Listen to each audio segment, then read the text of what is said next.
बिस्मिल्लाहिर्रहमानिर्रहीम। हज़रत मोहम्मद सल्लल्लाहु अलैहि वसल्लम तशरीफ़ फरमा थे। अचानक एक शहद की मक्खी आकर हजूर के इर्द गिर्द घूमने लगी। सहाबा कराम ने अर्ज़ की, या रसूल अल्लाह, ये मक्खी क्या कहना चाहती हैं? मेरे नबी पाक ने अरशाद फरमाया, मैंने उससे एक सवाल किया था, इसका जवाब देने आई है। हजूर, क्या सवाल था? फरमाया, मैंने उससे पूछा था कि तुम शहद किस तरह बनाती हो? तो उन्होंने अर्ज़ की, या रसूल अल्लाह, हम पहाड़ के अंदर जो फूल होते हैं उनका रस चूसती है और फिर हम शहद बनाती हैं। हजूर ने फरमाया, मैंने उन्हें कहा कि ये जो तुम रस चूसती हो तो ये कुछ कड़वे भी होते हैं, कुछ बदमज़ा भी होते हैं, तो ये मीठा किस तरह कर लेती हो?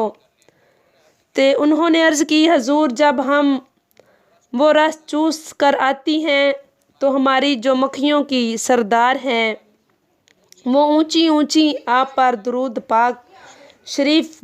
शरीफ पढ़ती हैं, दुरूद पाक पढ़ती हैं। तो या रसूल अल्लाह, हम भी आप सल्लल्लाहु अलैहि वसल्लम पर दुरूद पाक पढ़ने लग जाती हैं तो उसकी बरकत से अल्लाह ताला वो कड़वे फूल भी मीठे बन जाते हैं, शहद की तरह, मीठे शहद की तरह बन जाते हैं। सुबहान अल्लाह। वीडियो अच्छी लगे तो लाइक करें और सब्सक्राइब करना ना भूलें। जज़ाकिल्लाह।